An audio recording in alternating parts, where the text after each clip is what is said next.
Bonjour tout le monde et bienvenue à ce nouvel épisode du Spot, le podcast où on parle de géomatique, de géosciences, parfois d'urbanisme, et etc. Avec moi, mon fidèle co-animateur, Jonathan.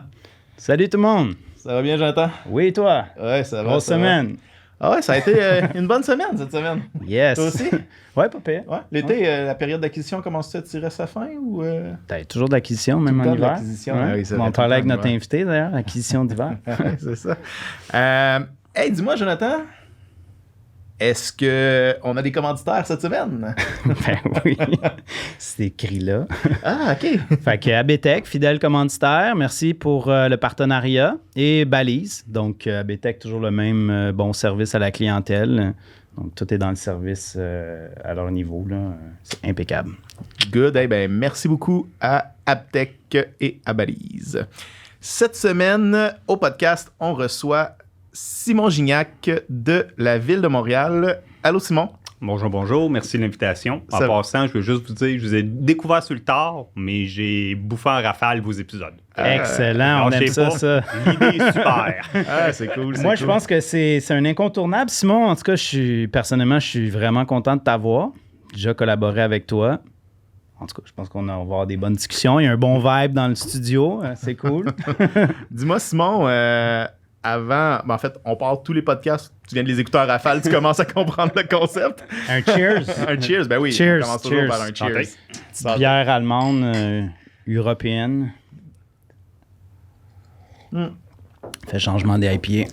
Donc, dis-moi, Simon, comment est-ce que tu en es venu à faire de la géomatique, à rentrer dans le milieu de la géomatique? Tu viens d'où? Tu viens d'où? Et je viens d'où? Ben, juste pour vous mettre en situation, moi, je suis géomètre. Donc, Okay. vous avez parlé avec le président de l'Ordre, membre de l'Ordre des arpenteurs géomètres, puis vous avez parlé souvent de la voie royale d'arpenteur géomètre. Ouais. Ben, moi, j'ai une voie un petit peu plus sinueuse pour me rendre là. OK. Fait que tout commence en études techniques au collégial. Fait que j'ai commencé un an en TIC, terminé à Limoilou pour les études en cartographie.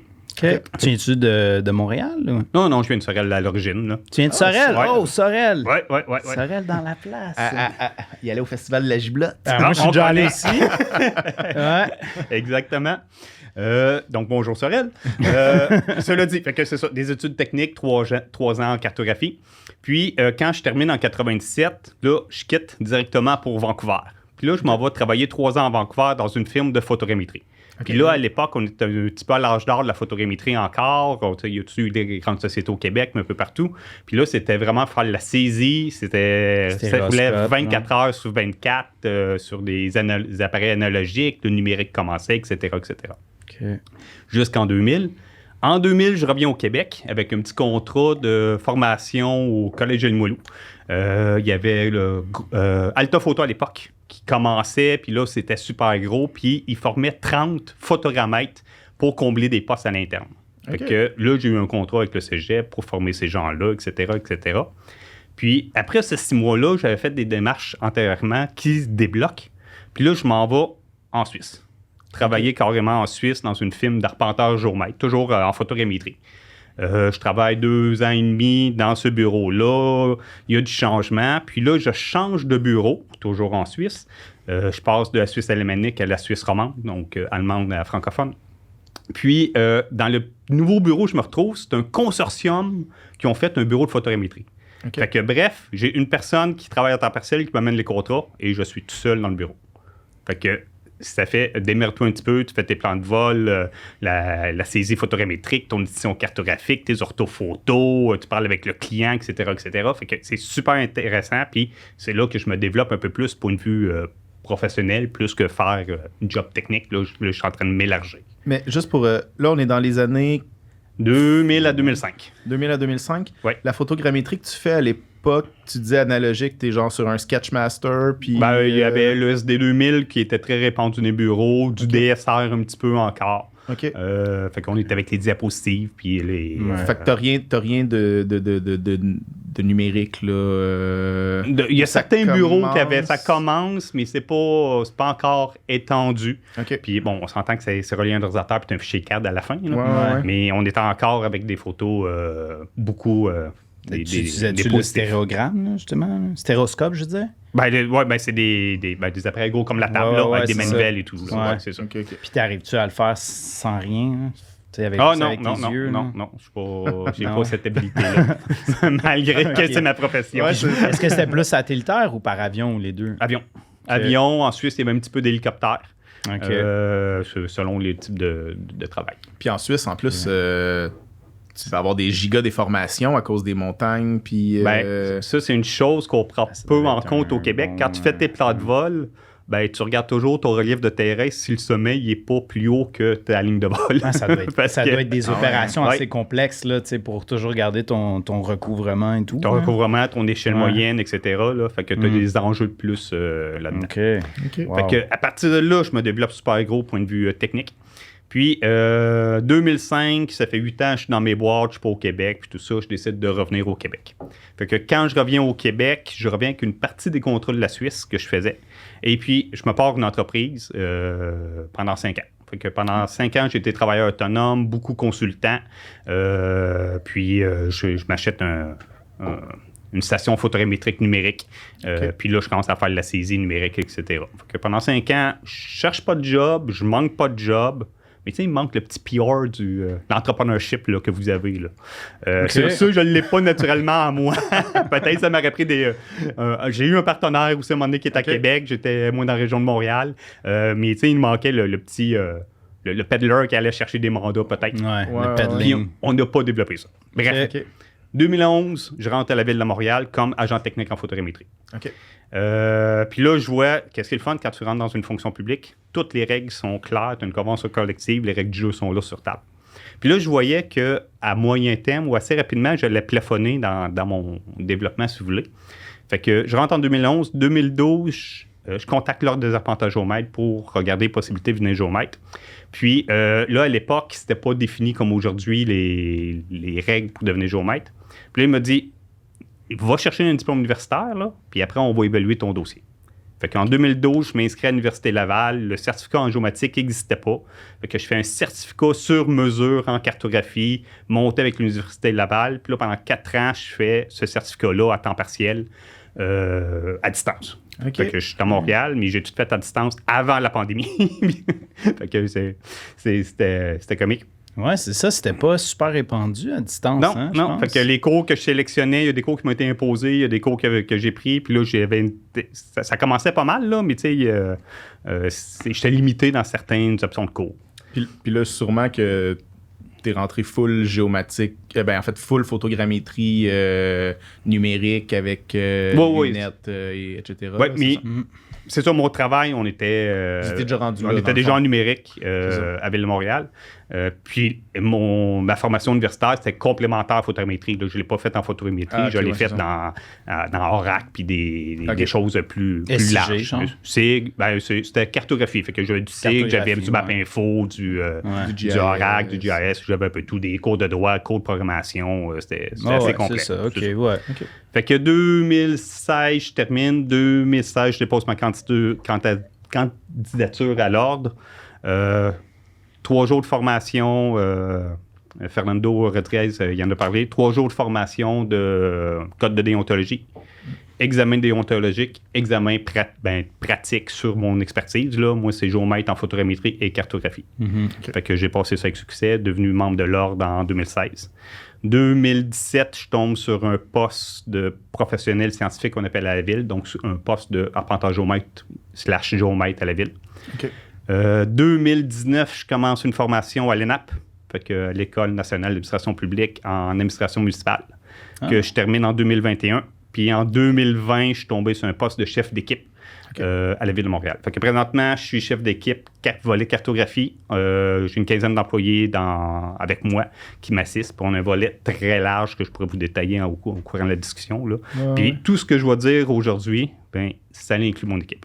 Okay. Si j'avais pas ces gens-là avec moi, ces gars-là, ces filles-là avec moi, je pourrais pas faire les discussions qu'on va avoir. OK, ouais. Mais OK, c'est quoi la mission de ton département? OK. La mission de la division de la géomatique, là, on est près de 100 employés à la division de la géomatique. Fait que c'est très gros. La mission principale, il y a 3 volets. Le premier volet, c'est protection du territoire. Il faut savoir que Montréal, plus du tiers du territoire appartient à la ville. Fait qu'on peut penser aux rues, aux parcs, aux domaines public-privé, si on peut dire. Fait qu'on pense caserne de pompiers, police, bibliothèque, hôtel de ville, bureau, fonctionnaires, etc. Fait que c'est une protection de ces limites territoriales, comme nous, on ferait borner notre maison pour connaître nos limites. Ouais. OK. Ça, c'est une chose. L'autre chose, c'est protection des inventaires. Fait que moi, dans mon équipe, j'ai l'inventaire de la voirie. Fait que tout ce qui est surface, chaussée, trottoir. Et il y a une équipe qui est dédiée inventaire au égout aqueduc. Fait que connaître nos inventaires, les mettre dans une base de données, connaître la position géospatiale afin de savoir où est-ce qu'ils sont pour l'entretien. Et on a un troisième volet qui est la reconstruction de rue. Fait que c'est une équipe principalement d'ingénieurs avec des gars terrain. / filles, puis qui est pour faire le nivellement. Fait qu'eux, ils calculent les courbes d'eau qu'on appelle, fait que les pentes de l'eau pour qu'il y ait l'écoulement des eaux naturelles dans les rues, là, fait qu'on occupe de ça. Ça, c'est le volet principal divisé en 3. Puis après ça, il y a d'autres volets qui s'est greffé, comme la cartographie. Fait que moi, c'est la cartographie large, autant la carte de base, des cartes online, des cartes géospatiales, observatoire spatial urbain qu'on appelle, l'inventaire de la voirie. On a des ingénieurs qui font du traitement GIS, analyse, etc. Quelqu'un spécialisé aussi dans les systèmes, base de données, etc. Fait que le profil typique des gens dans ton département, ça ressemble à quoi? C'est des gens qui viennent du monde plus du GIS, plus de la programmation? Il y a de tout. Plus, Il y a des assistants terrain, des agents techniques terrain en géomatique, agents techniques bureau. Il y a des dessinateurs, il y a des professionnels généraux. Fait que professionnel généraux, c'est quelqu'un qui a un bac en une matière. Professionnel scientifique, c'est quelqu'un qui fait membre d'un ordre professionnel. Fait que là, j'inclus arpenteur géomètre, ingénieur pour la géomatique. Puis il y a d'autres corps à gauche et à droite qui se greffent. Là, mais on en a de toutes catégories. Là. Okay. Autant dans mon équipe que dans la division. Là. Si tu n'étais pas géomètre, aurais-tu pu rentrer à ce poste-là de cette façon-là? Parce que je sais qu'ils sont très contingentés dans leur façon à la ville puis au gouvernement dans comment ils vont te rentrer, soit technicien ou professionnel, par exemple. Ouais. Au MTQ, si tu as un DESS, qui est quand même une étude de supérieure, d'études supérieures, ben, ils te considéreront jamais comme un professionnel. Ah ouais? Là, je parle en géomatique. Là. OK. Ils vont te considérer comme un technicien. Est-ce que les titres, est-ce qu'il y a un contingent comme ça au niveau de la ville quand même? C'est très... c'est encadré par plusieurs conventions collectives. Ah, c'est ça. Fait que pour, grosso modo, là, agent technique, ça prend un DEC ou l'équivalence. Okay. Pour un généraux, c'est un bac général. Puis moi, si j'aurais pas été chercher mon ordre professionnel, j'aurais pas pu appliquer sur un poste arpenteur géomètre/géomètre. Ah, d'accord. Fait que oui, ça m'a permis d'avoir une progression dans ma carrière. Là. C'est un fait. Là. C'est quoi ta responsabilité? Bon, on l'a couvert un peu avec Orlando, là, mais c'est quoi ta responsabilité en tant que géomètre? Ben, en tant que géomètre, là, je signe des documents, j'ai CEL, c'est déposé en greffe commune des arpenteurs géomètres du Québec. Puis le type de document que je signe, c'est des plans topo faits à partir de photométrie. Fait que là, moi, je suis en précision décimétrique, hein? Je suis pas dans centimétrique. Fait que moi, c'est des plans topo que je fais en avant-projet. Fait que on va pas en construction avec, mais ça a l'avantage. Exemple, projet du REV, Réseau Express Vélo. Ouais. Faire Saint-Denis. C'était quelque chose comme 10 km, mais Saint-Jacques, je pense que c'était 20 km de long. On ne peut pas le relever en arpentage conventionnel d'un coup en un été. C'est pas viable. Fait que qu'est-ce qu'on l'a fait? On l'a fait en photométrie, beaucoup plus rapide. Ils ont pu travailler sur leur tracé. Puis après, eux ciblaient les endroits où est-ce qu'ils voulaient travailler, faire des modifications de géométrie. Rajouter un îlot, enlever un abribus, etc., enlever une saillie, rajouter une saillie. Donc, à ces endroits-là qui ont été ciblés depuis le plan préliminaire photométrie, l'équipe plan et profil ont été là puis ont fait des relevés terrain pour la reconstruction.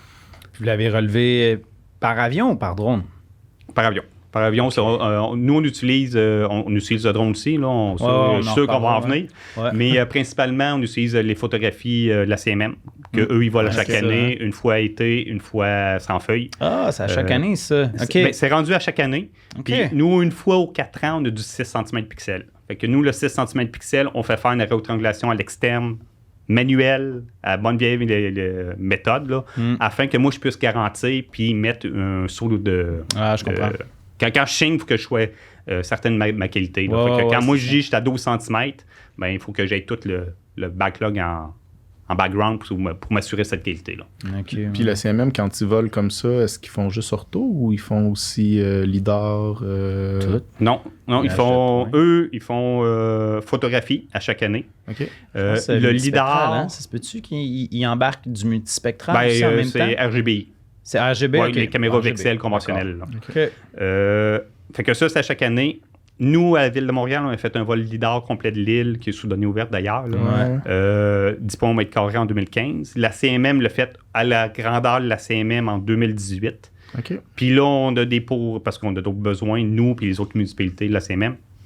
Nous, on est en pour parler avec la CMM pour savoir quand est-ce qu'on fait un prochain vol. Fait que Le 20 cm, c'est toi qui l'as certifié. Du LIDAR qui est accessible en ce moment. Là. En données Ouais, ben, ouvertes. j'étais pas géomètre à l'époque. OK, fait que c'est pas puis- toi. C'est pas toi le moi. responsable. Puis on a écrit 20, mais on est un petit peu mieux. Là. Ben on, oui, on a je le vois, on je s'est gardé l'utilise des fois. une Ouais. petite gêne là-dessus sur le 20. Là. Ouais. Non, mais c'est vraiment bien. Franchement, là, j'utilise ça souvent là, pour calculer la hauteur des pylônes, des trucs comme Ouais, ça. Là. c'est- Cette donnée-là est incroyable. Ouais. Ben, c'est données ouvertes, là, c'est tellement. Ah, mais là, t'as le LIDAR brut classifié. Ah ouais, en Ben, plus? Brut. Il est classifié. LIDAR Ouais, classifié. ben, exact. Ouais, ils clavent ça de base, là, ground, building, puis les Ok. 3 végétations. Là. Ouais. Ouais, Non, c'est très génial, ça. Non, ça, je sais qu'il y a beaucoup de téléchargements. Mais la donnée la plus téléchargée, en tout cas celle qui a plus de trafic, là, des données ouvertes que mon équipe produit, là, c'est la carte de base. Fait que des feuillets 1 dans 1000 AutoCAD MicroStation PDF. Là. OK. Je sais pas combien de téléchargements qu'il y a, mais il y a 50 000 La carte visites. de base? Oui. Genre la carte qui décrit les Genre tuiles? les routes. Fait qu'il y a 700 feuillets qui couvrent le territoire, puis tu as les rues, les bâtiments, coupe Ok, de niveau, d'accord. canopée, etc. en CAD. Il y a 50 000 visites par année pour Ah ouais. cette donnée-là. Ouais, c'est pas si surprenant que ça. Tu sais, je veux dire, quand il y a du monde qui veulent faire des travaux, c'est souvent... en fait, c'est souvent la donnée que les gens savent utiliser. Parce que le LIDAR, des fois, le monde a comme peur de ça un peu. Tu sais. Ils vont pas télécharger ça, des ingénieurs ou du monde comme ça. Ils vont être comme, LIDAR, je sais pas comment faire. Ouais, puis c'est ça, c'est de la donnée marchée, puis on est dans le cadre, fait qu'il y a beaucoup de professionnels qu'on est dans ces pantoufles. Ouais, c'est Ok, ça, exactement. Mais on est, je le dis, là, 30-40 cm d'exactitude. Là. C'est vraiment la planification. Ok. On va pas en construction avec ça, on va être dans le champ gauche. Non, Ok. c'est sûr, c'est sûr. Mais faites-vous appel, des fois avec des fournisseurs externes comme, supposons Jakarta ou Xeos ou qui sont en train de faire justement des projets de ville 3D, Ouais. jumeaux numériques. C'est-tu des choses que. Ben, on fait affaire avec des consultants externes pour la rétrangulation. À Jakarta, on a fait 2-3 petits projets avec eux autres. Xios, on a des échanges avec. On a notre propre maquette à l'interne. Fait que là, pour l'instant, on n'a pas de besoin, on ne sent pas de besoin d'aller à l'externe. Mais je sais qu'il y a Ok. des arrondissements qui ont eu des échanges avec Xios puis qui ont de la donnée Xios, Ok. entre autres. Puis d'autres compagnies aussi, là, puis qui Ok. sont en train de tester puis regarder c'est quoi l'intérêt. Là. Parce que moi, je suis en géomatique, mais il y a beaucoup de l'urbanisme qui vient. Ouais, c'est ça. C'est ça, hein? C'est Puis probablement Ouais, ça, je vais l'ingénierie en- aussi. ça, je vais en là. parler, c'est ça ça. aussi. Fait que c'est tout un volet aussi que nous, on est producteurs de données, puis c'est comme que dans un podcast, je ne me rappelle pas c'est qui, il a dit « Oh, la donnée est là, elle existe. » Oui, elle existe, mais il y a quelqu'un qui l'a fait en amont. Puis nous, on est producteurs de données. Fait que souvent, je fais la donnée, je peux faire des plans finaux, mais on la distribue, puis les gens viennent s'alimenter là. Fait que autant la maquette, la carte de base, l'inventaire de la voirie, etc., ben, c'est de la donnée qu'on diffuse. Puis OK. Mais comment vous... OK. C'est quoi votre relation avec les arrondissements? nous, on est un service central, géomatique. Ouais. Fait qu'on répond, nos clients, c'est les arrondissements et les autres services centraux. Fait que tu as un arrondissement qui peut venir nous voir puis dire Hey, est-ce que ça serait possible d'avoir une mise à jour d'un projet X? Est-ce que ça serait possible d'avoir une cartographie là? Fait que là, on fait une réunion, on regarde c'est quoi ses besoins. Des fois, ça peut être moi qui réponds à ses besoins, puis des fois, je dis non, toi, tu veux quelque chose de plus précis. Fait que là, je transfère à l'équipe levée spéciaux. Que moi, je suis décimétrique, lui, il est centimétrique. On utilise les mêmes technologies, LIDAR, lui, ta station totale, GPS, etc. Ça peut être services centraux, gestion des carrières, entre autres, les dépôts à neige. Comme là, j'ai un arrondissement que je travaille beaucoup avec, il veut faire, puis c'est justement l'urbanisme, là, la maquette 3D de son arrondissement complet. Fait que là, il y a des problèmes d'outils, comment les visualiser, comment les outils. Fait que là, je l'ai poussé cette semaine tout dans online. Fait que là, il y a tout accès en ligne. Puis là, il est en train de regarder, OK, c'est quoi tes fins? Là, il me dit, je peux-tu rajouter mes futurs annexes qui vont arriver sur mes bâtiments, puis tout ça. Fait que là, on regarde comment le faire d'une façon simple. Fait que lui, en rajoutant un agrandissement de bâtiment, il va voir c'est quoi l'impact sur ses voisins immédiats, etc. en 3D. Fait que c'est vraiment du besoin, là. Okay. Vous faites quand même aussi, tu sais, comme là, on parle beaucoup d'acquisition, mais tu sais, l'aspect diffusion est quand même aussi dans ton département. Dans le fond, vous faites des apps avec la donnée que vous réalisez? Oui, ou, il y a certains mandats qu'on pousse jusqu'à la diffusion. Okay. Exemple, inondation.montréal.ca, phototech.montréal.ca, thermique.montréal.ca, c'est même des adresses villes où est-ce qu'on diffuse carrément des cartes des produits finis. Okay? Il y a les données ouvertes, mais il y a aussi la diffusion des produits finis et la diffusion de la donnée, comme que je dis. Fait que l'inventaire de la voirie, elle est disponible en données ouvertes, mais elle est disponible aussi sur nos réseaux internes villes que les gens peuvent aller s'alimenter. Les orthophotos sont sur nos serveurs, etc. C'est ça, vous faites quand même une distinction entre ce qui va être en données ouvertes puis ce qui va être accessible à l'interne. Oui, Comme par exemple, on n'a pas accès aux orthophotos. Oui, parce que on a accès aux orthophotos jusqu'en 2003, où est-ce que c'est la Ville de Montréal qui le faisait. À partir de 2005, c'est la CMM qui a pris. C'est eux autres qui ont le droit d'auteur. Nous, à la Ville de Montréal, on paye une quote-part, fait qu'on a le droit d'utilisation. OK. Fait que, puis il y a même une spécification, là, si tu vas sur le site géomatique, exemple de la Ville de Laval, en visuel, tu peux avoir l'orthophoto. On a le droit de le mettre disponible à l'écran. Mais pas télécharger. Mais on n'a pas le droit de donner la donnée géoréférencée. OK. Mais si un entrepreneur qui a un mandat à la Ville de Montréal et c'est nécessaire d'avoir l'orthophoto, on fait une lettre d'entente, puis c'est dans son mandat qu'il peut l'utiliser. Là. OK. Fait que c'est... Mais la majorité de nos données, ça finit par être public. Là. Les données carto, là, il y a le canapé qui est là, l'hydrographie. Là, on est en train de les mettre à jour avec des photographies aériennes 2020. Ça va être à jour aussi sur les données. Puis quand on le donne à une entreprise privée, on ne peut pas la privilégier. Fait qu'on la donne à toutes les entreprises privées. OK. Fait que c'est une façon d'être équitable. Avez-vous du multispectral? Du multispectral, on l'a avec la CMM, là, RGBI. Ouais. Tu as la donnée, en 2016, on a fait un vol thermique de l'agglomération complet. Métrique, cette fois-ci. Pour faire quoi? Métrique? Métrique. Fait que c'est vrai que la résolution, souvent, est beaucoup plus grosse. De nuit, c'est 1 mètre. De jour, c'était 2 mètres. Parce qu'en soit avec l'aéroport, il a fallu voler plus haut parce qu'on n'aurait pas volé. C'est pour faire la carte température de surface, entre autres, qui sert à faire l'ISO de chaleur. Donc, on travaille beaucoup avec le BTA, Bureau de transition écologique et résilience. Fait que nous, on crée thermographie de surface de jour, de nuit. On a calculé l'albédo. Avec ça, on est capable de faire l'inertie thermique. Puis quand je dis on, là, je tiens à spécifier, c'est un projet avec l'UQAM, Yves Baudouin, Université de Montréal, François Cavaillas. Fait que Cavaillas! Oui, M. Cavaillas. Fait que c'est des stagiaires niveau maîtrise qui sont venus faire des étés et tout ça pour faire ces calculs-là, parce qu'on n'avait pas nécessairement l'expertise télédétection à l'interne. Fait qu'on a fait des partenariats avec les universités. Puis là, nous, on a fait de la donnée. Moi, je suis arrêté là. Puis, canapé, hydrographie, etc., etc. Puis, à partir de là, le BTR, il a donné un mandat à Olivier Caron de l'UQAM, que vous avez reçu. Oui, exactement. Puis, lui, il a pris cette donnée-là, puis il est capable de faire des cartes de vulnérabilité. Fait que ça rentre dans ces facteurs-là. Fait que nous, on est producteurs de données. Dans ce cas-là, ça s'est arrêté. Puis là, les géographes, ils ont pris nos données, puis ils ont fait leurs analyses où est-ce que ça affecte l'humain. Souvent, c'est là que je fais la distinction entre un géographe et un cartographe. Un cartographe, ça mesure les phénomènes physiques. Okay? Ça mesure qu'est-ce qu'on voit sur le territoire. Même si ça peut être abstrait, la température. Un géographe, ils peuvent prendre ces données-là ou faire leurs propres mesures, mais associer un comportement humain, un phénomène humain. Ça, moi, dans ma tête, c'est là que je mets une limite entre les deux. Tu mets la limite. C'est intéressant, ça. C'est vrai que c'est intéressant. Nice. Bravo pour cette... non, mais pour vrai, je suis sûr qu'il y a plein de monde qui vont reprendre ça. D'accord avec ça, Charles? T'es pas d'accord? Honnêtement, après 3 ans de bac en géographie, après 15 ans dans le domaine, je pense que je sais pas trop ce que ça fait un géographe. Toi, t'as pas réussi à faire cette distinction-là avec toutes ces années?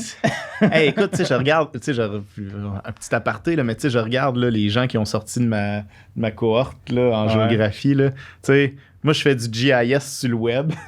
Puis C'est vrai que t'as dévié, peut-être. J'ai des gens dans ma cohorte qui font tu sais, de la toponymie ou des choses comme ça. Tu sais, fait que j'ai l'impression souvent, là, tu sais, j'ai des gens qui se sont spécialisés en études russes, genre, ou des choses comme ça. Là. Fait que, tu sais, on dirait que tu sors de la géographie, puis comme il y a plein de possibilités. Là, fait que, ouais. Tu peux faire ce que tu veux. J'aime ta définition, mais j'ai l'impression qu'il y a. C'est ça, c'est le corps de géographe, des fois, ça va large. Là. Ah, ça va très large. Mais je suis ouvert à la discussion. Là. Ouais, au débat aussi. Puis le multispectral, qu'est-ce que vous faites avec ça? Multispectral, entre autres pour la cartographie de vulnérabilité. Là, on est en train de cartographier. Au début, qu'est-ce qu'on nous a demandé, c'est qu'est-ce qui est imperméable, perméable. OK. Fait qu'on s'est penché là-dessus, on a regardé, nanana. Wow. Ça, c'est fou. Ouais. Wow! Ben, c'est ça. Fait on va se parler, là. Donc, ben, c'est ça. Fait qu'on a regardé ça, puis tout ça, puis on est arrivé au constat qu'on a changé de terme pour minéral végétal.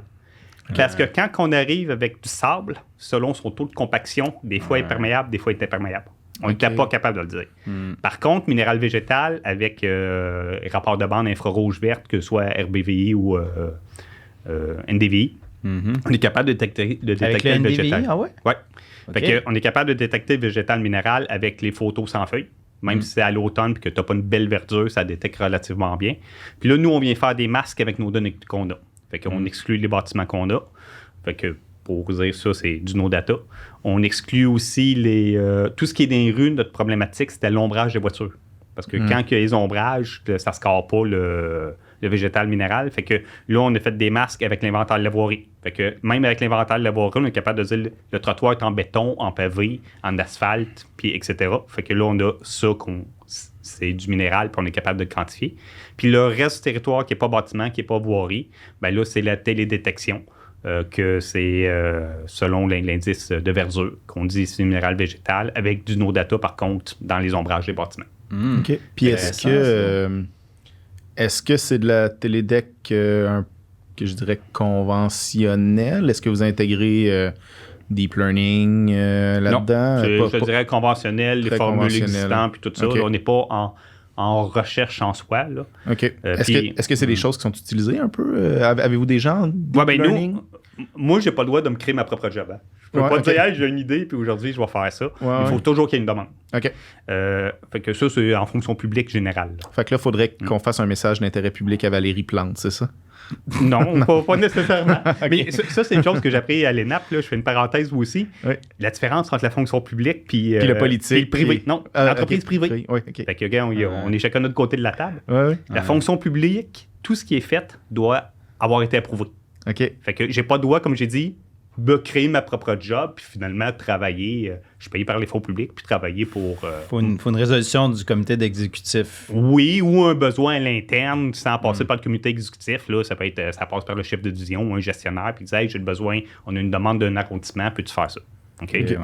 Puis, dans le privé, tu peux tout faire, tant que c'est pas illégal. Bon, il y en a qui n'ont pas tout compris. Là. Ça, c'est sûr. Mais ben, c'est ça. Fait que je ferme la parenthèse. Okay. Fait que ça c'est une notion de base à l'ENAP que j'ai appris. Là. Puis est-ce qu'il pourrait y avoir un besoin? Ou... Ben, c'est ça. Okay. Pour revenir, on l'a pas fait. J'ai pas fait de mon propre recherche. C'est comme plus un outil, tu sais. Le besoin, c'est pour le Bureau de transition écologique et résilience qui nous ont demandé ça pour faire leur carte de vulnérabilité. C'est un des propriétés physiques, comme les inondations, comme la canopée, qui rentre dans sa formule mathématique pour trouver les secteurs vulnérables. Puis à partir du moment où est-ce qu'eux, ils trouvent les secteurs vulnérables, c'est là que la ville va pouvoir dire « Ah, on va intervenir là pour planter plus de canopées. Ah, on va intervenir là pour déminéraliser. Ah, on va intervenir là pour améliorer la qualité de vie des citoyens. » Fait que c'est un des entrants parmi tant d'autres, autant que la thermographie de surface, que éventuellement l'albédo, l'énergie thermique, etc. OK. Mettons le NDVI, là. Ouais. Peux-tu servir, par exemple, à déceler le stress causé par la grille du frein, genre? Je lance une idée de même, non, mais là. sûrement, on a fait plusieurs de recherches là, à l'époque avec l'UQAM, là, sur justement ces arbres, puis tout ça, puis détection des arbres, puis je vais revenir au stress. Puis il y avait des solutions qui roulaient super bien dans les forêts du nord du Québec, là, où est-ce que les épinettes n'ont pas de stress, puis que finalement, tu as 11 espèces de conifères, puis ils ont toutes leurs formes, puis avec du lidar, tu es capable de relativement bien détecter les espèces d'arbres. En milieu urbain, c'est beaucoup complexe. Nos arbres sont élagués, fait que ta forme est modifiée. Il y a les fameux arbres Hydro-Québec, fait que ceux qui sont en dessous d'une ligne électrique, là, qui sont élagués, qui font deux canopées. Puis il y a le stress. Fait que effectivement, le stress, ça vient, en tout cas, modifier la signature spectrale de l'arbre. Fait que oui, on peut les détecter. Là, j'en ai pas fait de recherche assez poussée avec le service des grands parcs, peu importe, pour dire oui, ça fonctionne ou non. Là.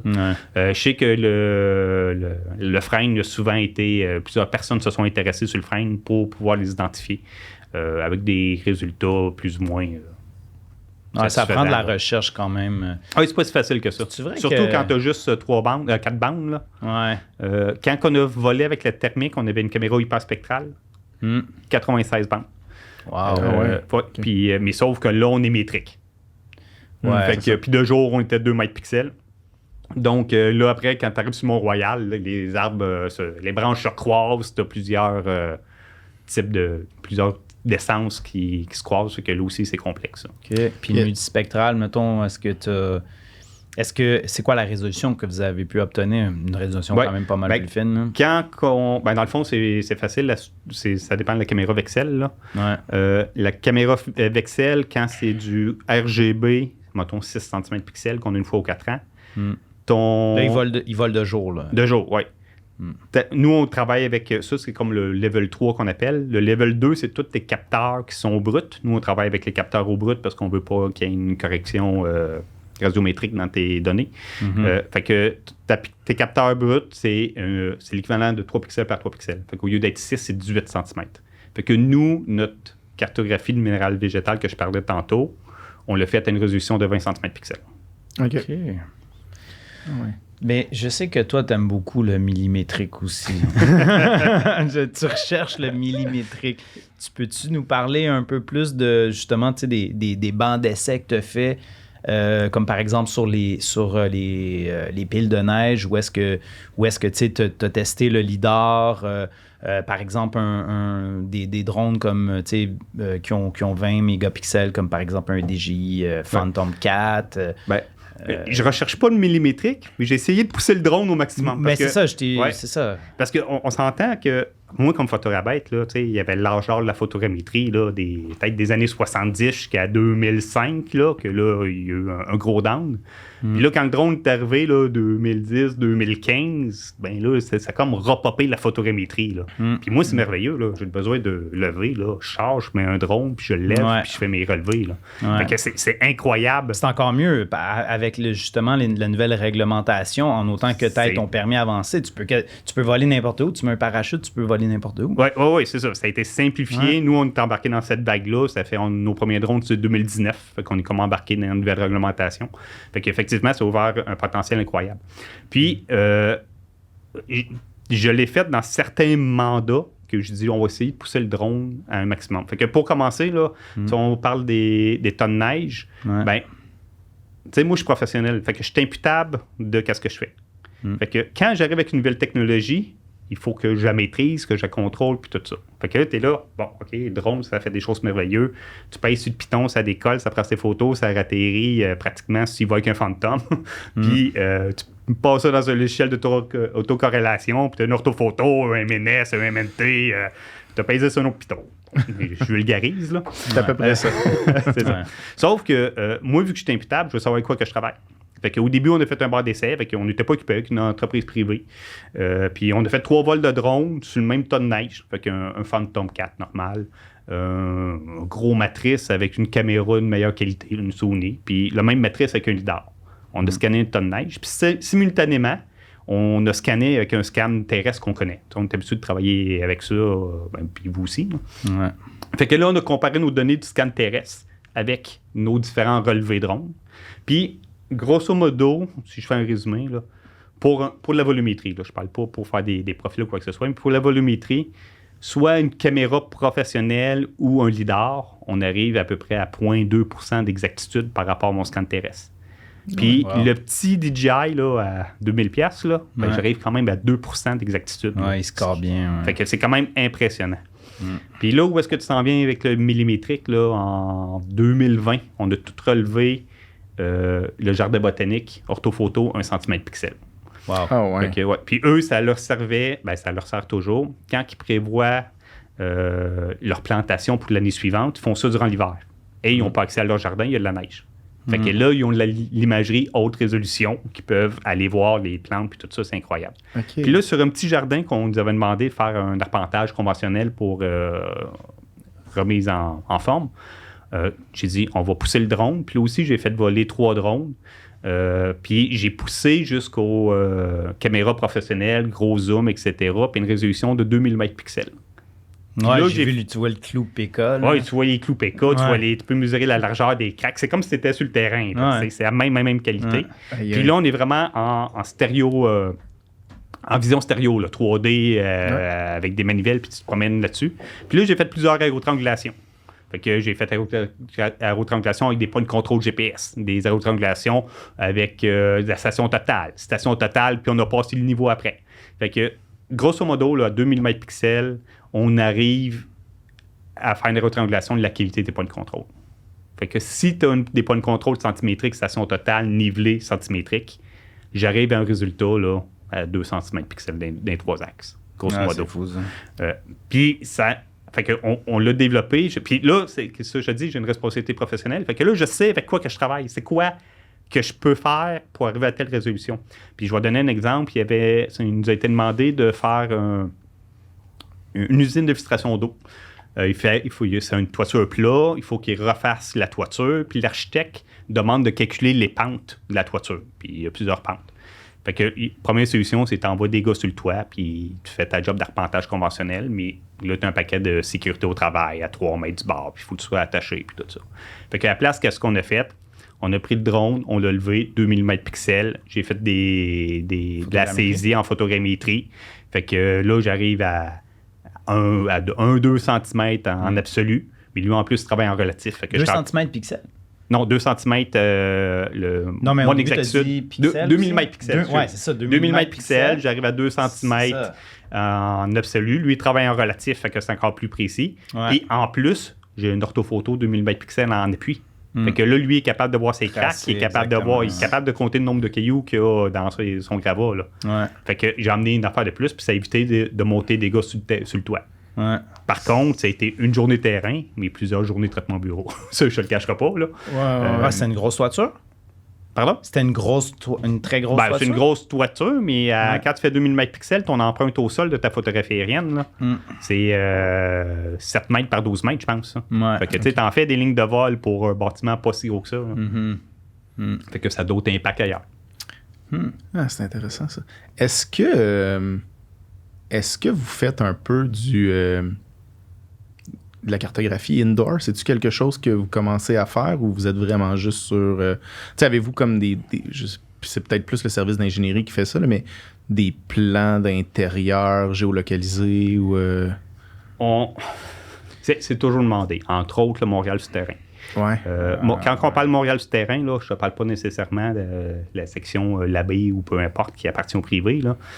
Tous les tunnels qui relient les différents bâtiments de Montréal souterrain sont sous l'emprise de la Ville de Montréal.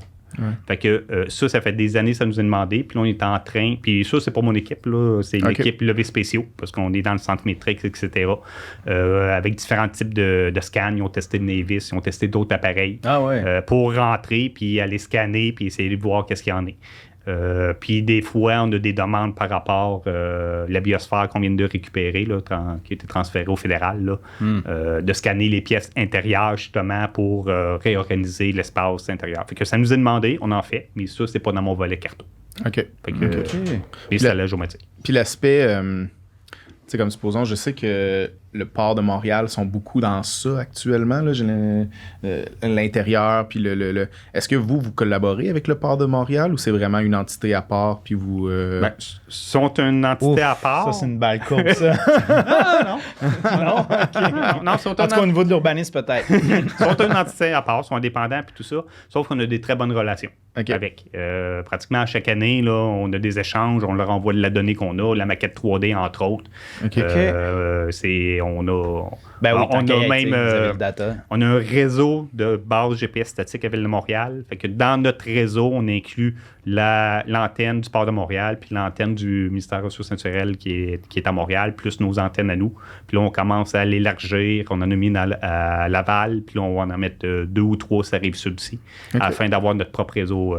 Montréal étant ses tentacules. Oui, mais les villes autour sont contentes de participer. C'est ça, ils en profitent. C'est quoi les petites bornes là, altimétriques que vous mettez à gauche, à droite? Là? C'est quoi pourquoi altimétriques? Ça? Ouais, tu sais, comme au centre-ville, mettons, il y a des bornes altimétriques. Ah, il y a une flèche bleue puis une flèche verte? Oui. Non, mais on dirait comme des bornes touristiques plus. Oui, c'est touristique. C'était sous Coder. OK. C'est le fameux chemin fleuve-montagne. Ah. Google là.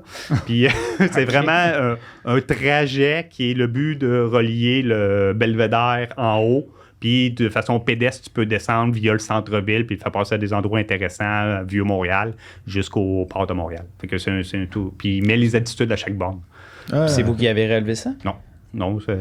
Fait qu'on peut pas se fier à ça, là. C'est pas un monument. Ouais, t'es au mètre près, d'après moi.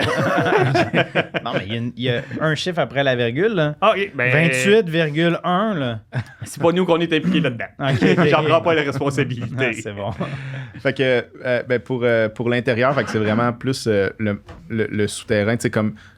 Parce que, tu sais, je pense qu'un des besoins, moi, qui m'avait été signalé, c'était entre autres pour les services de pompiers ou les services de police, de connaître les configurations des bâtiments quand ils arrivent sur des... ça, vous n'avez pas de base de données par rapport à ça? Ou, pas géoréférencé en main. Tu sais, je reçois un appel du centre de sécurité civile, puis ils disent « Hey, t'as-tu telle affaire? » Ben, on va dire les vannes d'eau, on va dire les égouts, on va dire des choses comme ça, mais pour les bâtiments, on n'a pas ça en main.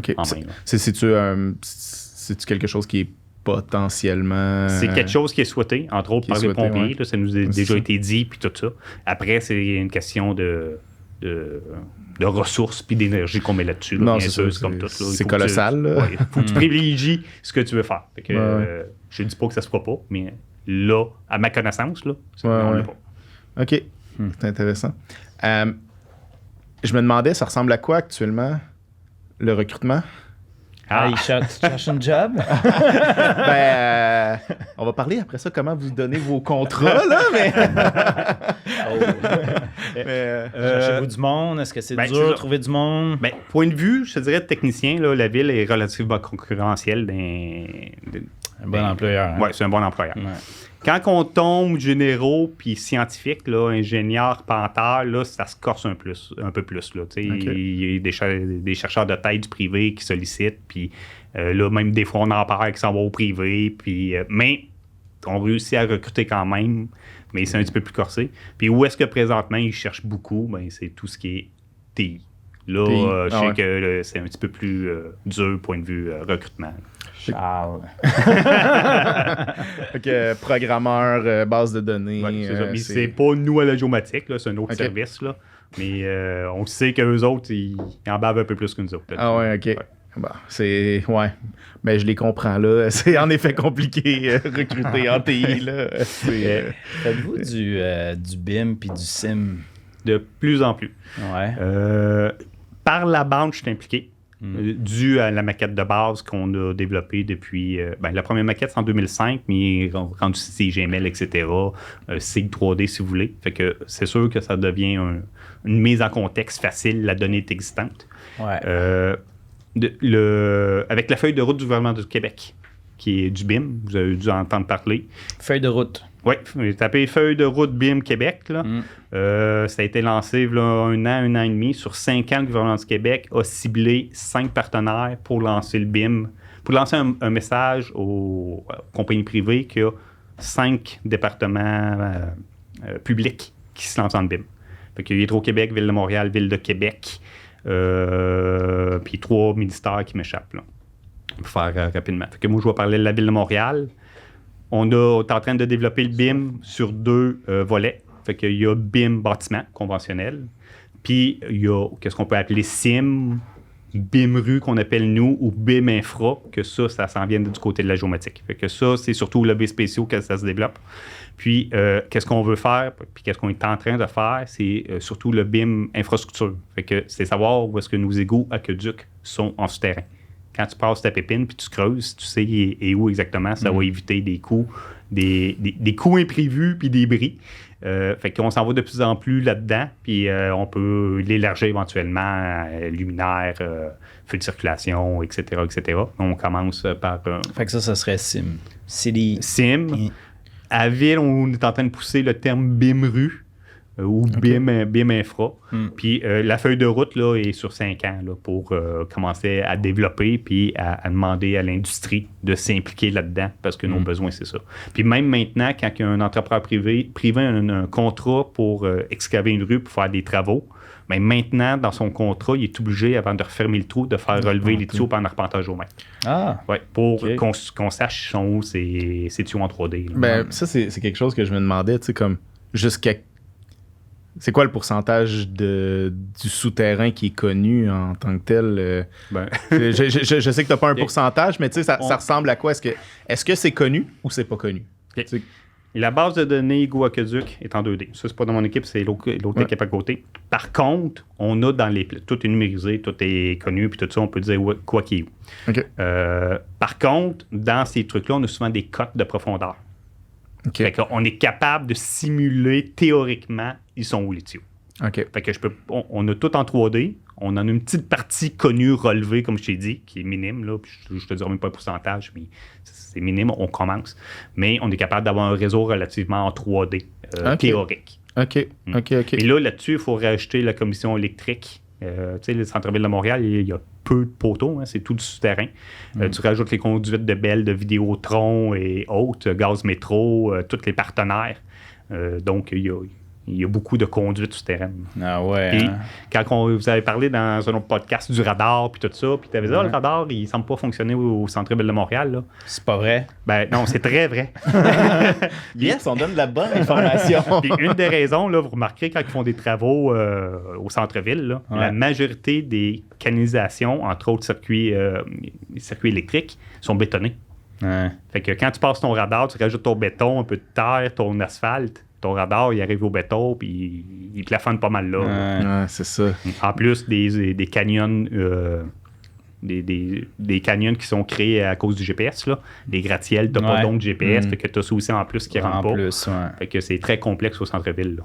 Est-ce que vous avez une connaissance de tous les ruisseaux souterrains qui ont été enfouis, qui ont disparu et tout? Je sais pas, c'est une question qui m'a popé dans ma tête par rapport à même. Il y a des cartes, là... Dr Maheu, à l'Université de Montréal, il me semble que c'est Maheu. La chercheuse avait fait une carte des anciens ruisseaux de Montréal. De ces ruisseaux-là, beaucoup sont canalisés. Nous, c'est pas une donnée qu'on a la géomatique, mais le service de l'eau, j'imagine, qui ont une bonne partie de ces canalisations-là souterraines. Là. Il reste quelques ruisseaux là, encore à air ouverte. Là, mais, c'est fou parce que Toronto, ils ont gardé leur creek. Ah oui? Ouais, tu vas à Toronto, il y a des beaux parcs, là, les parcs des creeks. Gatineau aussi. Gatineau aussi. Ouais, quand on t'arrive par la 50, ça va à Ottawa, là, à un moment donné, c'est sûr que c'est des villes qui sont beaucoup plus jeunes que Montréal aussi, là, quand même. Là. Fait que, tu sais, Montréal, je sais pas, j'imagine que c'est parce qu'il y avait des besoins de construire qu'ils ont décidé, bon, on va canaliser ça puis on va construire par-dessus ou je sais pas trop quoi. Là, ben, c'était aussi la logique des années 60 et 70 de... Ouais, je pense qu'ils ont canalisé ça bien avant ça. Là. Non, mais je veux dire, tu sais, pendant un bon bout de temps, là, c'était t'avais... Moi, j'ai travaillé sur des projets en évaluation environnementale, là. Tu voyais des affaires bizarres. Hein? Tu voyais des rivières qui disparaissaient d'une photo aérienne à l'autre. Là. Clairement. En milieu agricole, beaucoup aussi. Oui, c'est ça. Mais si on regarde le tour de Ville-Marie au centre-ville, est construit sous l'ancien ruisseau. Puis si on regarde, c'est une dépression parce qu'après, ça remonte où est-ce que l'hôtel de ville. Ah, pour vrai? Fait que t'as un ruisseau Ouais. qui passait là, qui faisait un détour vers l'ouest, puis qui revenait, puis son embouchure était à Pointe-à-Calière. OK. Puis le Ouais, musée c'est de ça. Pointe-à-Calière, ils ont fait un truc comme ça. Puis récemment, ils ont rénové l'ancien égout, qui est plus centenaire, là, qui a canalisé ce ruisseau-là. Là. Mm. Fait que ouais. c'est super intéressant. Là. Il y a une section là. Ouais, tout à fait. Très cool. Je me demandais, tu sais, on a parlé tantôt de SIM, là, Oui. de City, de ville Information intelligente. modeling. Ouais, ben, c'est comme plus globalement, tu sais, comme la ville intelligente, tu sais. On dirait, moi, j'entends beaucoup parler de la ville intelligente, mais Mais je la vois pas. C'est quoi la ville intelligente? Non, mais c'est quoi la ville intelligente? C'est une C'est vrai que c'est un question. concept assez large. c'est une balle courbe, ça? Ou... Non, en arrière de la tête. mais c'est une bonne question. Non, mais c'est une bonne question. Je te dirais qu'il y a beaucoup... Moi, je le vois un peu par plus connecté. C'est plus en temps réel, peut-être. OK. On le voit avec le rêve. Ils ont mis des capteurs en temps réel du nombre de cyclistes qui passent sur leur circuit cyclable. Là, on a un projet pilote cet été, puis on va l'étendre l'an prochain avec le BTER. On a installé 7 capteurs robots. Fait que des capteurs de température de l'air et d'humidité. Puis ça, c'est connecté en temps réel. Fait qu'une fois par heure, ils envoient la donnée sur un serveur. Puis nous, on va essayer, on est en train de regarder comment on pourrait la cartographier en temps réel, là, heure par heure. Puis l'an prochain, puis là, c'est dans 3 arrondissements. Puis l'an prochain, on va l'étendre à tous les arrondissements. On va en installer 25. Fait que pour moi, la ville intelligente, c'est un peu là-dessus. C'est sur aller dans les nouvelles technologies, aller dans du temps réel, dans des choses connectées. Les nouveaux... Le BIM, pour moi, ça fait partie peut-être de la ville intelligente, là, une nouvelle façon de gérer là, dans le numérique. Là. Dans le fond, c'est comme de récolter de la data à gauche, à droite, finalement. En quelque sorte, tu sais, avec des capteurs et tout. Puis la rendre disponible aussi. La rendre ben, c'est ça. C'est automatisé, dans le fond, tout le processus acquisition, diffusion. Entre autres, puis je te dirais qu'il doit y avoir une charte qui définit c'est quoi la ville intelligente de la ville. Fait que, je vais arrêter mes commentaires. Y en a-tu une ou il y en a pas? OK. Je suis pas mal sûr qu'il y en a une. Il devrait en avoir une. Je suis pas mal sûr qu'il y en a une. OK. On va aller voir. Est-ce que tu planches sur des travaux en ce moment, de gros projets, tu sais, comme par exemple le parc là, qui va être tout au nord, là? C'est quoi donc le parc de l'Ouest? linéaire? Ouais, le parc de l'Ouest. Ouais. Parc de l'Ouest. Est-ce qu'il y a des projets comme ça sur lesquels tu planches puis que tu peux parler? Ouais, là, les gros projets, point de vue parc, c'est beaucoup érosion des berges, protection des berges. Oh! Ah ouais. Fait qu'on Là, il y a a- bien du drone là-dedans. il y a bien du drone, il y a Ouais, du d'art, il y a de la photographie, il y a des levées terrain, il y a, c'est vraiment complexe. C'est un enjeu? C'est un enjeu politique, Ouais. puis il y a même des... Politique? Pourquoi politique? Ben, politique, c'est avec tout ce qui est résilience, changement climatique, OK. tout ça, ça fait partie de ça. Il y a même des subventions, le gouvernement du Québec qui est impliqué là-dedans. OK. On a relevé l'automne passé, maintenant c'est Parc de René Lévesque, là, c'est vraiment l'embouchure du canal de la Chine. Fait que, ouais, c'est ça a fait couler de l'encre. Oui, c'est ça. Puis effectivement, l'érosion est présente. Fait que là, on a tout relevé les berges au lidar, puis tout le parc, etc. Cet automne, on va les faire Parc Belle-Rive, qui est à Pointe-aux-Trembles, là, à l'est du Louis-Hippolyte. Fait que c'est 2 km linéaires qu'on va relever aussi. Donc, ça, c'est des gros projets qu'on a. Mais c'est de l'érosion naturelle, non? Plus que de l'érosion... Ben, c'est naturel, mais tu as une partie d'enrochement, tu as une partie des murs de béton, tu as bien l'usure, sûr, etc. Fait que c'est ça. Puis l'inondation de 2017 et 2019 ont beaucoup abîmé les berges à Montréal, à certains endroits. Il a fallu qu'ils fassent du remblai à certains endroits au boulevard Gouin. L'enrochement pour le protéger parce que l'érosion était arrivée très proche, etc. Fait que, Puis il y a des nouvelles façons de faire que, notamment les arrondissements, ils poussent beaucoup. Tu sais, au lieu de juste faire des enrochements, des murets de béton, ben en fait, tu n'as même plus le droit de faire ça. Là, tu sais. Mais je sais que les arrondissements, ils font beaucoup de sensibilisation auprès des citoyens pour leur démontrer c'est quoi les bonnes façons de faire pour stabiliser sa berge. C'est un peu un mix de genre... génie végétal. Ouais, c'est ça. Donc, mais justement, parce que souvent, c'est comme le département urbaniste des arrondissements qui qui traitent ce genre de problématiques-là. Comment vous travaillez avec l'urbanisme? C'est quoi vos liens, mettons, avec l'urbanisme? Tu sais, je parais, c'est un peu pour ma paroisse, ça, dans le sens que, tu sais, j'ai travaillé beaucoup en urbanisme. Oui, ben c'est ça dépend. Ça dépend des Est-ce arrondissements. qu'ils vous consultent beaucoup? Il y a des arrondissements J'ai l'impression qu'il y en a qui vous consultent pas tant que ça. Il y a des arrondissements qui nous connaissent pas. C'est ça, ouais. Tu sais, on fait tout pour être connu, mais entre autres, je dis pour avoir une certaine exposure, mais c'est pas nécessairement un urbaniste qui va écouter le podcast. Fait que, pas grave, ça fait plaisir de partager. Cela dit... On va essayer de partager aux urbanistes. Je vais me faire ambassadeur. T'sais. C'est ça. Fait que les urbanistes, ceux qu'on collabore avec, c'est soit au central, soit en arrondissement. Puis, ils viennent nous voir, puis ils peuvent nous demander, comme je t'ai dit tantôt, il y en a un qui voulait avoir la maquette 3D pour faire la gestion de son territoire. Il y en a un autre, lui, est intéressé par rapport au RI, voir c'est quoi qu'on pourrait faire pour, tantôt tu parlais de citoyens, etc. Comment qu'on pourrait faire une approche citoyenne pour les informer. Avoir juste le cadastre pour mettre les zones... Les permis de construction, etc., etc. Faire des cubes... C'est-tu vous autres qui tenez toute cette matrice graphique-là?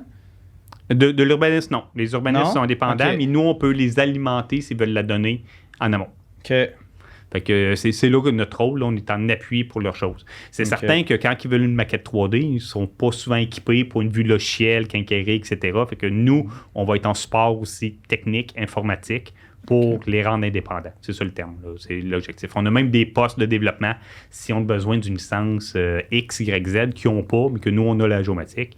Ben, je dis, tu viens me voir, je te réserve le poste pour une journée ou 3 jours, puis tu viens faire tes traitements, puis... Tu sais, fait qu'on a une belle relation, là. Puis il y a certains arrondissements que c'est même eux qui nous challengent, puis qui nous forcent à se développer plus, là.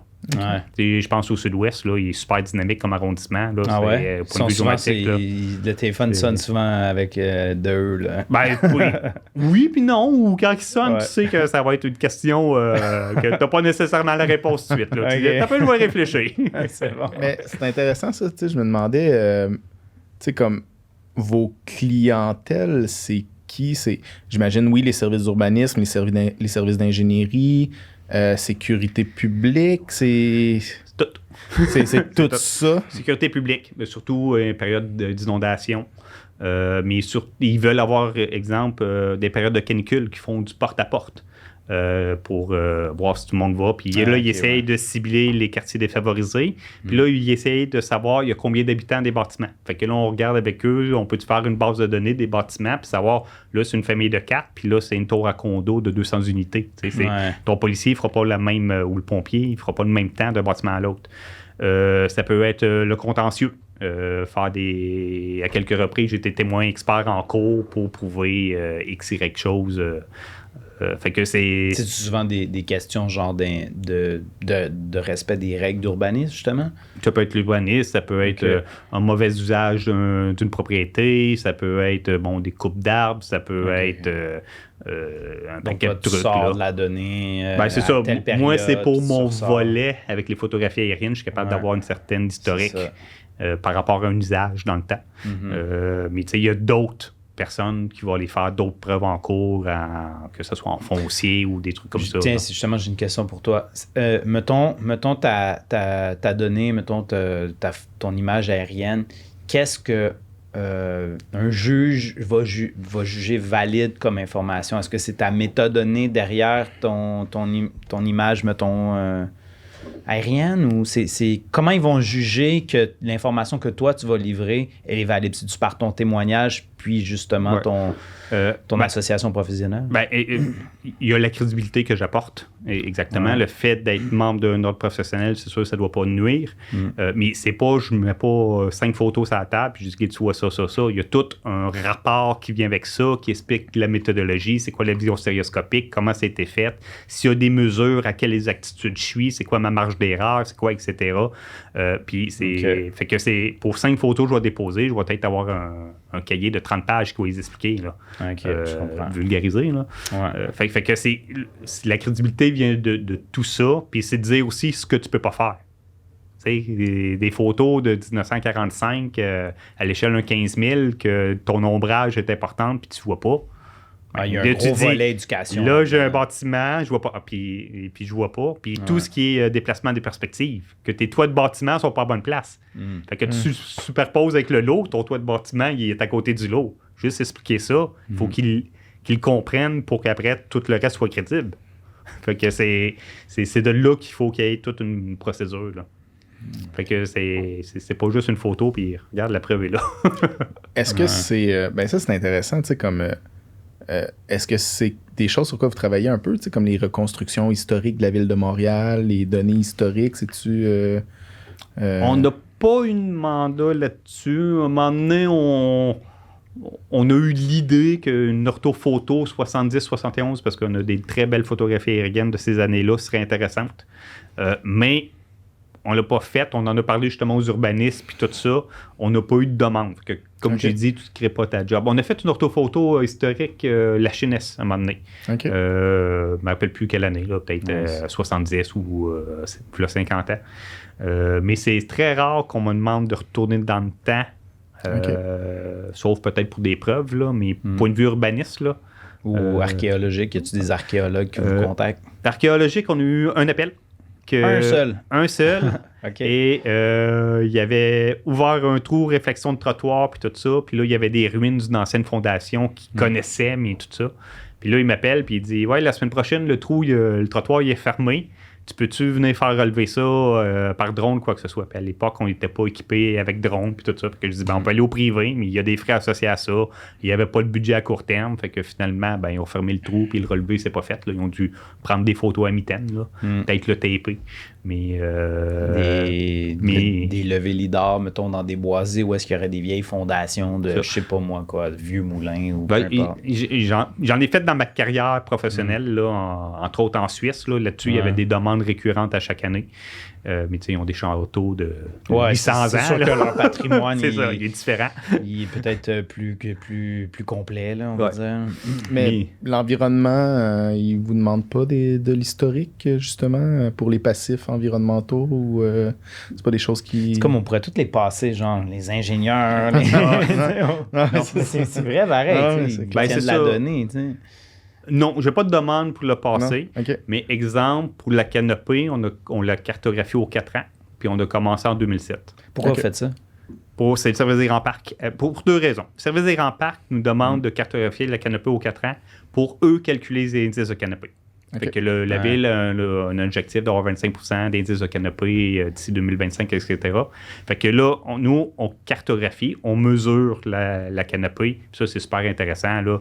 C'est rapidement, on utilise les photographies aériennes de la CMM d'été. On fait l'autocorrélation pour faire un modèle numérique de surface.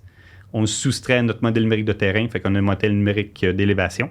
On garde l'élévation 3,35 mètres. Fait que on isole 3,35 mètres, c'est tout ce qui est les arbres. On a des bâtiments, des ponts, un paquet d'autres affaires. Parallèlement à ça, on fait une orthophoto infrarouge. À partir de là, on fait indice de verdure par télédétection. Fait que là, on a tout ce qui est vert. Les arbres, on a du gazon. On coupe les 2 données. Qu'est-ce qui est 3,35 mètres vert, c'est de la canopée. Puis là, les 2 dernières fois qu'on l'a fait, on l'a couplé, on avait la donnée de lidar. Puis là, avec la donnée lidar haute végétation, plus de 3 mètres, on la pixelise à la même résolution.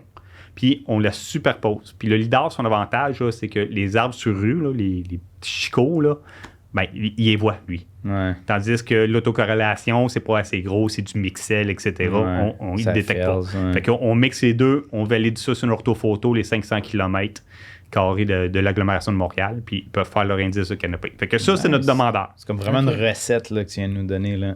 J'ai fait des conférences là-dessus. Cool. Fait qu'il y a même des articles écrits là-dessus. Fait que c'est pas un secret. Là. Fait que ça, c'est le demandeur. On le fait pour eux. Mais même s'ils ne le demanderaient pas, on le ferait parce qu'on a une mission de base qui est faire la cartographie. Fait que ça, c'est une responsabilité qui a été transférée du gouvernement du Québec en 82.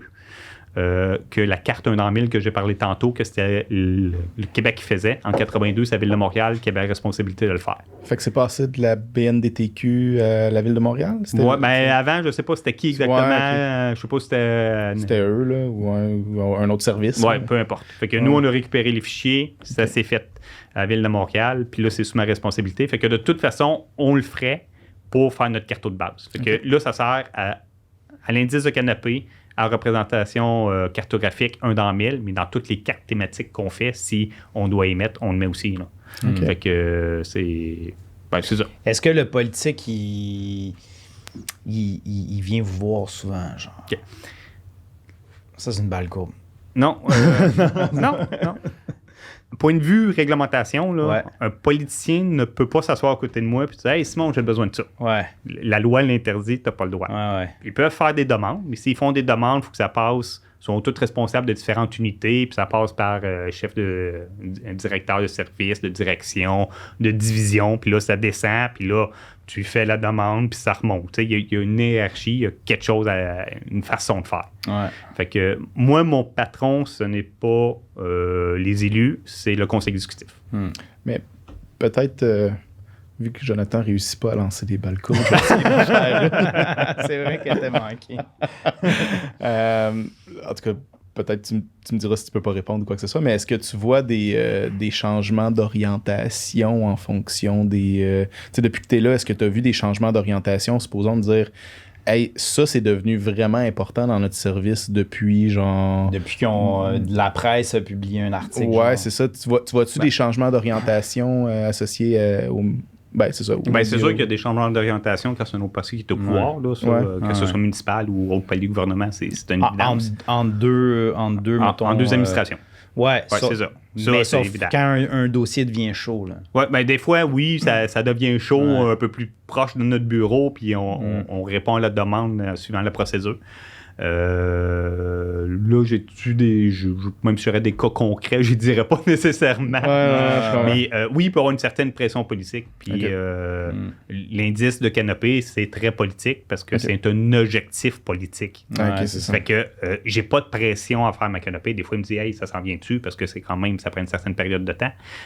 Mais je prends le temps de bien le faire. Puis la journée que je le publie, ben moi, je suis sûr de mon affaire. Puis si j'ai fait des erreurs, puis je remarque une erreur, parce que après le service des grands parcs, il me valide. Puis des fois, il dit « Hey, Simon, je te remets en question là, je valide. Puis si j'ai des erreurs, je dis « T'as peu, je corrige, puis je renvoie. » Fait que j'ai comme un double check. Là. Moi, je check mon affaire, mais lui, il me check aussi. Fait que dans le fond, parce que, tu sais, OK, par exemple, des départements comme urbanisme, lui, il va souvent sentir la chaleur politique. Tu sais, je veux dire, quand il y a une orientation politique, là, claire et nette, là, c'est sûr, puis qu'il y a des résolutions ou des règlements qui sont adoptés, ben c'est sûr que le changement de cap peut se faire au niveau du département. Mais géomatique, quand même, c'est intéressant de savoir qu'il peut être affecté aussi un peu. Puis le fait qu'il y ait des arpenteurs géomètres, des ingénieurs, bon, que ce soit à géomatique ou ailleurs à la ville, c'est un peu le chien de garde que je pourrais dire. Fait que même si tu as de la pression politique, tu es imputable de qu'est-ce que tu mets, qu'est-ce que tu donnes. Fait que avant de donner quelque chose, même si tu as de la pression, tu vas t'assurer que qu'est-ce que tu vas donner, c'est valide. Ben, je pense que tout le monde devrait faire ça. Oui, mais... Oui, effectivement, tout le monde devrait le faire. Mais là, c'est une publicité pour l'Ordre des arpenteurs géomètres. C'est ça, peu importe l'ordre professionnel, t'es imputable par la loi. Oui, c'est ça, exact. Puis c'est ça. Puis que je signe pas, je me ramasserai devant le juge parce que j'ai fait une erreur. Le juge ne me dira pas, des fois t'es géomètre, des fois tu l'es pas. Non, c'est ça. T'es toujours géomètre. Puis même quelqu'un qui n'est pas membre d'un ordre devrait avoir cette responsabilité-là. Ouais. Puis je me demandais, là, dans le fond, c'est quoi l'avenir à la ville de Montréal? Supposons dans 3-4 ans, tu te vois travailler sur quoi? Les mêmes choses qu'actuellement? Ou est-ce que tu vois comme l'arrivée des... Est-ce que tu vois l'arrivée de technologies qui vont changer les choses? Ou... Il y a des choses de base. L'inventaire de la voirie, c'est toujours faire l'inventaire, le mettre à jour, développer peut-être des nouvelles façons de faire. Ma cartographie de base, ça m'a pris 5 ans pour rattraper le retard. J'ai fait les 19 arrondissements en 5 ans. Je termine le dernier arrondissement qui va être publié dans les prochaines semaines. Mais j'ai déjà commencé la nouvelle édition avec une nouvelle photographie aérienne. Fait que ça, c'est du cyclique. Tu sais où est-ce que tu t'en vas. Puis on essaie d'améliorer nos choses parce que en 2007, la carte de base, c'était des bouts de ligne. Là. Tu ne pouvais pas l'utiliser dans un SIG, c'était pas connecté, c'était pas topologique, c'était le bordel. Fait que là, la nouvelle édition, c'est connecté. On est capable de le pousser, puis là, on est en train de l'améliorer pour que quand on le met dans un système, ça soit digeste. Fait qu'on a refait notre façon de faire là, à partir de la saisie photogrammétrique pour se rendre là. Fait que on s'entend que c'est la même chose que tu répètes, mais la façon de faire évolue. Puis après, il y a les inconnus. Quand le téléphone sonne, puis tu dis « Hey Simon, peux-tu aller faire tel relevé ou peux-tu faire telle chose? » Ben ça, c'est aller relever une falaise dans une carrière qui appartient à la ville ou une berge ou puis des fois, c'est des choses que tu t'attends pas. Là, ben, j'ai vu justement dans un des travaux qui a été publié, là, que tu as fait des relevés, par exemple, de falaises, j'imagine, sur peut-être Camillien Aude, ça se peut-tu? Camillien Aude, ça, c'est mon collègue. Il continue à voir où est-ce que tu s'en vas. Mais ça, vous en faites probablement de plus en plus par drone, j'imagine? Oui, ou même, tu pourrais même le faire avec un appareil photo. Oui, par drone. Photogrammétrique. On a fait un moment donné une falaise, là, c'est qu'est-ce qui était demandé. C'est ça. C'était le département de géotechnique, là, la ville de Montréal, que... Bref, c'est proche d'une carrière, il va faire des travaux derrière, puis ils veulent savoir dans quoi il va creuser. Là, à 500 mètres, tu as toutes les strates de roc. Fait que par drone, on a fait un vol photogrammétrique vertical. Là. Puis là, on a fait une orthophoto de 5000 mètres pixels. Fait que eux, les géologues, ils capotent. Là, ils voient toutes les couches de roche, puis ils savent tout où est-ce qu'il s'en va. Là. Bon, pour moi, c'est une roche, mais pour un géologue, ça parle super gros. Fait que ça, c'est des choses que quand le téléphone sonne, ben, c'est un projet super intéressant. Un autre projet qu'on a fait au printemps, puis ça, c'était Service des Grands Parcs, au Cap Saint-Jacques, il y a des colonies de tortues, puis ils font l'inventaire de tortues par bateau avec des jumelles, les biologistes, puis tout ça. Puis là, il a dit, OK, avec le drone, c'est quoi qu'on pourrait faire? Fait que là, cet été, j'ai fait voler plusieurs sortes de drones, plusieurs caméras, puis finalement, on est capable de sortir des photos, 2000 mètres pixels encore une fois, sur les tortues, tu vois les écailles, tu peux les compter, etc. Fait que là, ça, c'était le premier banc d'essai. Le printemps prochain, on va le faire, les biologistes en bateau, qui vont compter les tortues. Moi, simultanément, je vais voler avec mon drone. On va faire pas moi, mes biologistes vont faire l'inventaire à partir des photos de drone, puis ils vont comparer deux méthodes. C'est quelle la plus efficace? Fait que là, on va voir dans le futur, est-ce qu'on garde par bateau, c'est-tu efficace, c'est quoi le coût, l'énergie, etc., ou on s'en va vers le drone. Puis, mais ça, c'est un appel qui t'appelle, puis dit « Hey, j'ai besoin de ton drone pour aller photographier des tortues. » T'es là, je suis avec la ville de Montréal. C'est cool, pareil. Fait que, mais c'est ça. Fait que c'est des services de Grands Parcs. Même, je trouve, on dirait que c'est quand même textbook un peu un projet de computer vision où est-ce que tu identifies automatiquement tes tortues puis tu as un dénombrement automatique. Là. Peut-être ça pourrait aller jusque-là. Oui, vraiment. Puis à l'origine de cette recherche-là, il y a un document qui est disponible sur le web. Là, c'est un document de recherche du ministère du Hydro-Québec puis Ville de Montréal sur l'inventaire des tortues. Fait que c'est parti de là, puis il parle du drone, comment faire, puis tout ça. Puis là, nous, on l'a poussé. Puis c'est hyper complexe parce que tu as une période pendant l'accouplement au début qui dure 4-5 semaines. Il faut pas qu'il fasse, je ne me rappelle plus, exemple, en haut de 25 degrés parce qu'il fait trop chaud, les tortues sont dans l'eau. Puis il faut pas qu'il y ait des vents plus hauts que 3 nœuds parce que s'il y a trop de vagues, puis les tortues, il ne faut pas sécher.